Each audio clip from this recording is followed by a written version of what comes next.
بندہ اپنی ساری نسبتوں، ساری پہچان کے باوجود اگر اللہ کی نگاہ کے اندر اس کی اطاعت اور اس کی تابعداری کے اندر ہی کامیاب ہو جائے تو یہ اس کی سب سے بڑی کامیابی ہے۔ اللہ تعالی ہم سب کو توفیق عطا فرمائے، اس لیے کہ اللہ تعالیٰ تو خود قرآن مجید میں ارشاد فرماتے ہیں کہ بہت سارے اگلی صفوں کے ہوں گے کہ جو قیامت کے میزان میں پچھلی صفوں میں چلے جائیں گے، اور بہت ساری پچھلی صفوں کے لوگ ہوں گے کہ جو اللہ تعالیٰ کی بارگاہ کے اندر صف اول کے اندر شمار کیے جائیں گے۔ ہم سب کی یہ خواہش ہے، یہ طلب ہے، یہ دعا ہے، حضور اکرم کے روبرو یہ التجا ہے کہ اللہ تعالیٰ اپنے بندوں میں شمار کرے، اللہ تعالیٰ اپنے حبیب حضرت محمد مصطفیٰ صلی اللہ علیہ وسلم کے سچے پیروکاروں کے اندر شمار فرمائے۔ ابھی چند دن پہلے ہی نبی اکرم صلی اللہ علیہ وسلم کی ذات بابرکات سے وابستہ ماہ مقدس ماہ ربیع الاول گزرا ہے۔ ویسے تو ہر مہینہ آپ کا ہے، ہر دن آپ کا ہے، ہر لمحہ آپ کا ہے۔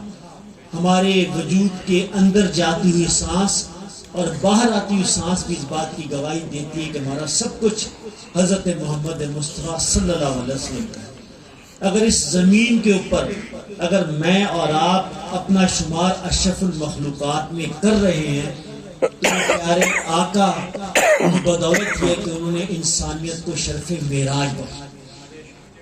علامہ اقبال کے الفاظ میں تو یہ کہا جاتا ہے کہ در دل مسلم مقام مصطفیٰ کے آبروئے معاذ نام مصطفیٰ، کہ یہ تو مسلمان کا دل ہی جانتا ہے کہ پیارے آقا صلی اللہ علیہ وسلم سے ان کا تعلق کیا ہے۔ خود اللہ رب العالمین نے جس ہستی کی حیثیت اور اس کے مقام اور مرتبے کو متعین کر دیا تو ہم اس میں کوئی اضافہ تو نہیں کر پائیں گے۔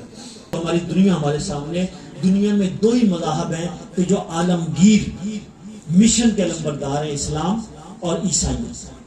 یہ دونوں کہتے ہیں کہ ان کے پاس ہمارے پاس ایک مشن ہے اس دنیا کے حوالے سے، وہ ایک ویژن کی بات کرتے ہیں۔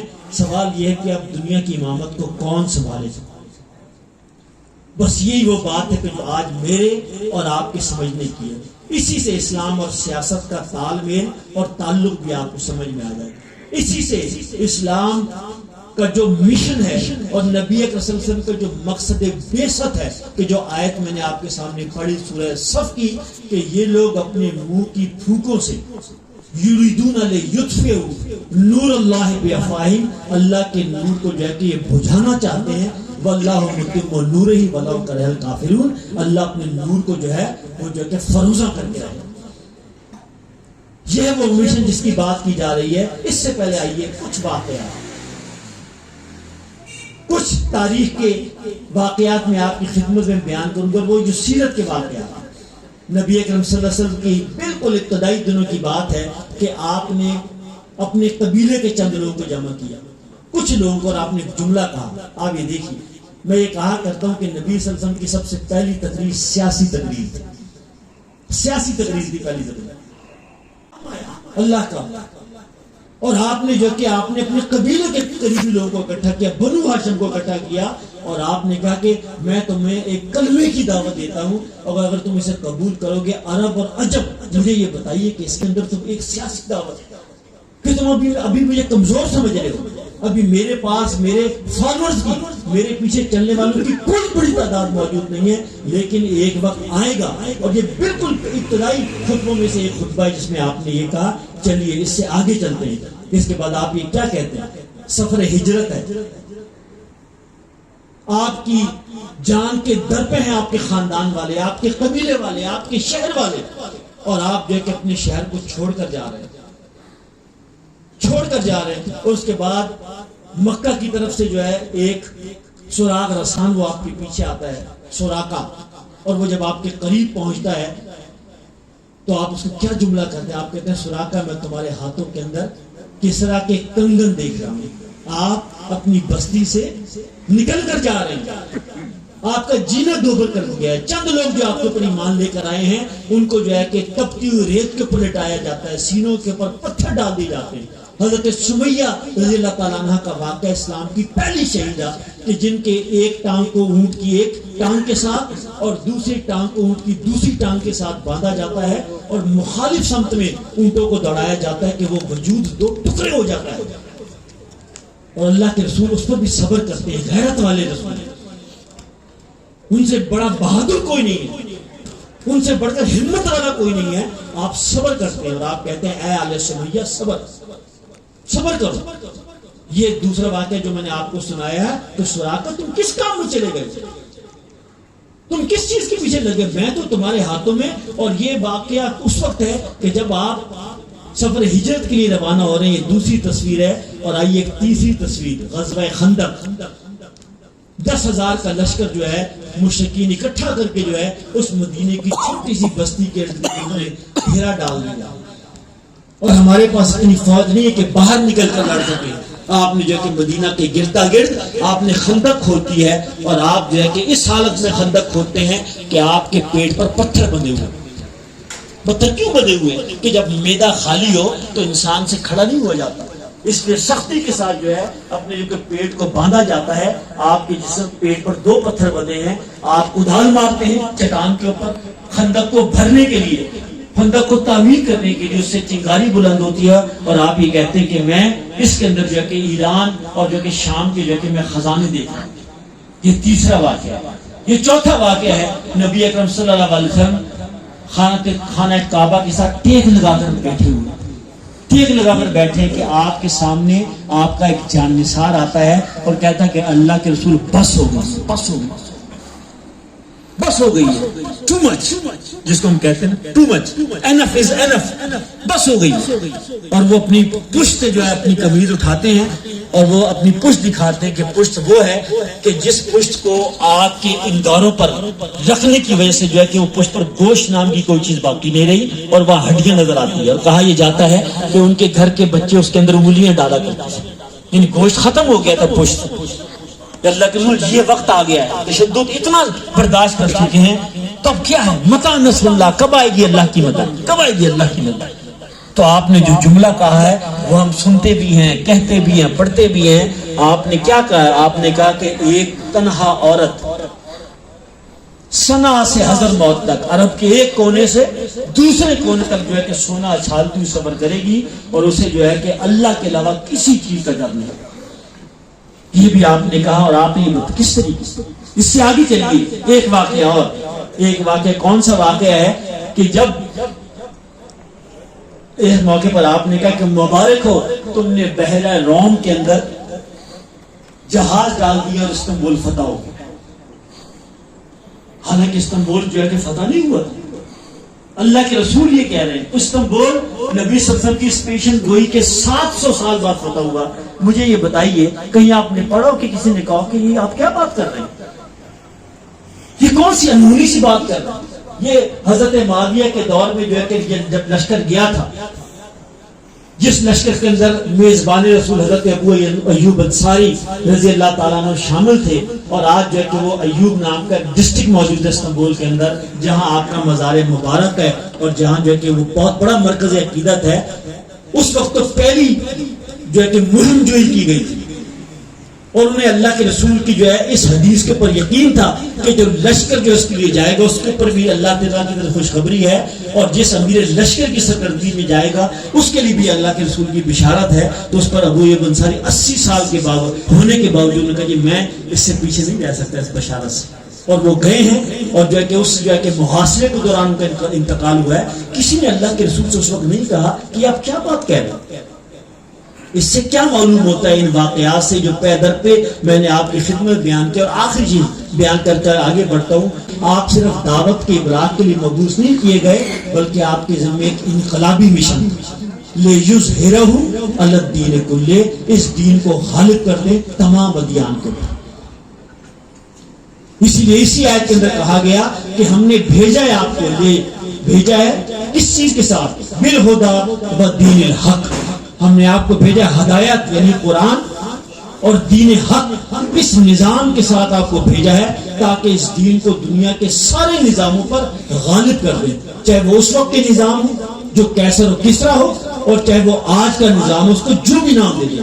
اس کو کیپٹلزم کہیں، اس کو سرمایہ داری نظام کہیں، اس کو مادیت کہیں، اس کو ایتھیزم کہیں، جو بھی اس کو نام دے دیں یہی ہے. اور ختم نبوت اور ختم رسول جو ہے یہ وہی اسی چیز کا نام. علامہ اقبال رحمۃ اللہ علیہ نے بہت خوبصورت بات کی ان کا اور ان کے جو پیر ہیں جس کو ہم مولانا روم کہتے ہیں، ان کا مکالمہ، ان کی ملاقات ہوتی ہے. انہوں نے ایک نظم کی صورت میں بڑا خوبصورت بات کی کہ نبی صلی اللہ علیہ وسلم کا پیغام کیا تھا. اپنے آپ کو وہ مرید ہندی کہتے ہیں، ہندی مرید یعنی بر صغیر تھا، اور پیر رومی، وہ اپنے پیر کو پیر رومی کہتے ہیں. اور وہ آپس میں مکالمہ کیا کرتے ہیں، وہ کہتے ہیں کہ کاروبار خسروی یا راہبی کیا ہے آخر غایت دین نبی. دین نبی کی غایت کیا ہے؟ کیا کوئی خسرو یا کوئی پرویز، کیا دنیا کا بادشاہ بننا ہے یا کوئی راہب بننا ہے؟ اور آپ صرف رسول نہیں ہیں، خاتم الرسول ہیں. آپ پر نبوت کا صرف اختتام نہیں ہوا بلکہ آپ پر اتمام اور اکمال ہوا ہے، مکمل آپ کے اوپر ہوئی ہے. اس لیے جو نماز جس کو علامہ اقبال رحمۃ اللہ نے یہ کہا ہے کہ سنی نہ مصر و فلسطین میں وہ اذان میں نے دیا تھا جس نے پہاڑوں کو راشہ سیما، وہ سجدہ روح زمین جس سے کانپ جاتی ہے اسی کو آج ترستے ہیں منبر و محراب. کہ کہاں گئی وہ نماز اور کہاں گئے وہ سجدے کہ جو زمین پر پڑھتے تھے تو زمین کو پر لرزہ طاری ہو جاتا تھا، اور جو پہاڑوں پر کب کبھی طاری کر دیتے تھے. لیکن سب موجود ہے، وہ نمازیں موجود ہیں، وہ روزے موجود ہیں، وہ حج موجود ہے. لیکن وہ انقلابی پیغام کہ جو بنیادی طور پر ایک فرد کو تیار کرتا ہے، اس لیے آج اسی کو تازہ کرنے کی ضرورت ہے. آج یہ دن آتے ہیں، آج نبوت محمدی کا پیغام تازہ کرنے کی اس لیے بھی ضرورت ہے کہ اس کے اندر اس پیغام کو کیا ہے ہمارے کرنے کا کام. آئیے میں اپنی بات کو سمیٹتے ہوئے اس طرف آنا چاہتا ہوں. اپنے ملکوں کے اندر بھی مسلمان رہنے کے لیے انسان کو پوری محنت کرنی پڑتی ہے. آپ کے عقائد، آپ کے ضابطے، آپ کے قوانین جو ہے اس کے متعلق بھی جو کہ بتایا جاتا ہے کہ آپ کو اپنے بچوں کو تعلیمی اداروں کے اندر کیا پڑھانا چاہیے. 97% آبادی کے حامل مسلمان ملکوں کے اندر آپ کو پوری دنیا یہ بتاتی ہے کہ تمہارے نصاب کے اندر یہ اور یہ چیزیں جو ہے یہ قابل قبول نہیں ہے، اس کو یہاں سے نکلنا چاہیے. وہ آپ کے کانسٹیٹیوشن آف پاکستان کے اندر جس کو آپ کی اسمبلی میں علماء نے نہیں، مولویوں نے نہیں، مساجد ممبر و محراب نے نہیں، آپ کے پارلیمنٹیرین نے، آپ کے لا میکرز نے جس کو جو ہے کہ متفقہ طور پر منظور کیا ہے. ہمیں دنیا یہ بتاتی ہے کہ آپ کے کانسٹیٹیوشن کے اندر یہ اور یہ اور یہ قوانین ہیں کہ جو قوانین ہمیں پسند نہیں ہے اس کو نکلنا چاہیے. وہ جو کہ ناموس رسالت بھی ہے، وہ قصاص و دیت بھی ہے، وہ اور بھی اس طرح کے حدود کے قوانین بھی موجود ہیں. وہ ہمیں بتانے کی کوشش کرتے ہیں. ہمیں FATF کی بنیاد کے اوپر جو ہے دنیا یہ بتاتی ہے کہ آپ جو ہے کہ مسجدیں بنانے کے لیے، اوقاف بنانے کے لیے، وقف بنانے کے لیے اب آپ کو یہ اور یہ اور یہ پاپڑ آپ کو بیلنے پڑے. اور یہ ایک چیز نہیں ہے، نہ جانے کتنی چیز کہ آپ کو نہیں معلوم کہ خواتین کے سروں کے اوپر چند گز کا کپڑے کا ٹکڑا جو ہے وہ پوری دنیا کے اندر سب سے بڑی بحث کا عنوان ہے. وہ مغرب کے جو پوری دنیا کو آزادی کی بات کرتا ہے، اپنے کئی ملکوں کے اندر پابندی لگا سکتا ہے کہ نہیں آپ ہمارے تعلیمی اداروں میں نہیں آ سکتی، اپنے سر کو اٹھائیں. آپ ہمارے دفاتر کے اندر نہیں آ سکتی، آپ کو فائن، آپ کو پینلٹی ادا کرنی پڑے گی اگر آپ اس کے ساتھ آئیں گی. آپ ہمارے دفتروں کے اندر نہیں آ سکتی. وہ اس چھوٹے سے کپڑے کے ٹکڑے سے لرزہ پرندہ، وہ یہاں بھی آپ سے کہہ رہا ہوں. ابھی یہ حال ہی کے اندر جو ایک قانون ٹرانسجینڈر ایکٹ ہے، یہ تو چونکہ اویئرنیس پیدا ہو گئی ہے، میڈیا پہ بات آ گئی، سوشل میڈیا کے اوپر بات آ گئی ہے، تو ورنہ تو خاموشی کے ساتھ بنے بنائے جو ہے کہ قوانین آتے ہیں اور اسمبلی کے اندر جو ہے کہ عددی اکثریت کی بنیاد کے اوپر جو ہے لوگ اس کو پاس کر رہے ہوتے. تو آپ ان مسلمان ملکوں میں بھی آپ کو مسلمان رہنے نہیں دیا جاتا، اور اس کے عنوانات مختلف ہیں، اس کے جو ہے کہ اس کے لیبل جو ہے اور اس کی جو مختلف ہے، لیکن آپ کو یہ پتہ لگ رہا ہے کہ یہی وہ چیز ہے. اس لیے تعلیم ہو، ذرائع ابلاغ ہو، معیشت ہو، سیاست ہو، وہ اس کو تبدیل کرنا چاہتا ہے. وہ کہتا نہیں، نعوذ باللہ. اللہ کا شکر ہے کہ آج خود جو ہے کہ حکومت نے اس بات کا اعلان کیا. جماعت اسلامی تو پچھلے 30 سال سے لگی ہوئی ہے، عدالتوں کے اندر بار بار دروازہ کھٹکھٹا رہی ہے کہ یہ اللہ اور اللہ کے رسول سے کھلم کھلا جنگ ہے، کھلم کھلا جنگ ہے. یہ بے برکتی ہے، یہ نحوست ہے. اس نے پوری معیشت کو یزمغال بنایا ہوا ہے. چلے جو بھی ہے، انہوں نے، ہم اس کے خیر مقدم بھی کرتے ہیں، لیکن آپ یہ دیکھیے اسی کی بنیاد انہوں نے وہاں بھی.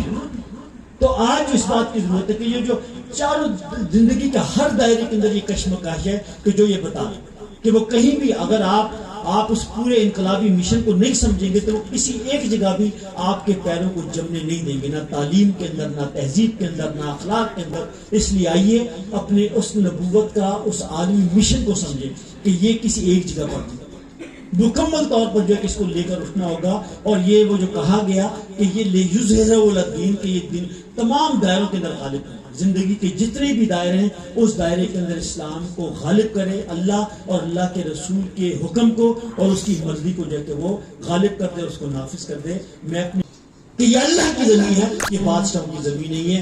یہ ہے وہ پیغام کہ جو میں نے آپ کی خدمت کے اندر کوشش کی ہے کہ نبی مہربان صلی اللہ علیہ وسلم کی سیرت کی روشنی کے اندر، کہ آپ نے جس دن آپ کو نبی بنایا گیا صلی اللہ علیہ وسلم، آپ کو پہلے دن سے یقین ہے۔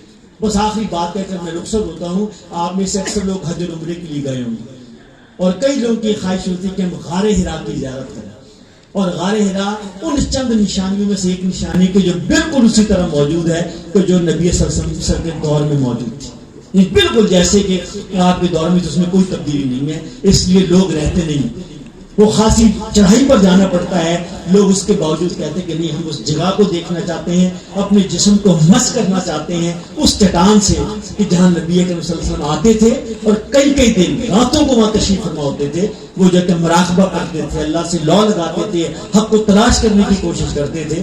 تو آپ جیسے ہی جاتے ہیں تو اس کی جو اس کی جڑ ہے جہاں سے چڑھائی شروع ہوتی ہے، وہاں ایک بہت بڑا جو ہے کہ وہ ایک بورڈ لگا ہوا ہے اور 3-4 زبانوں کے اندر ایک جملہ لکھا ہوا ہے، ٹھیک ہے، یہ بالکل بین ہی وہ جگہ ہے، یہ جبل نور ہے، یہاں غار حرا ہے۔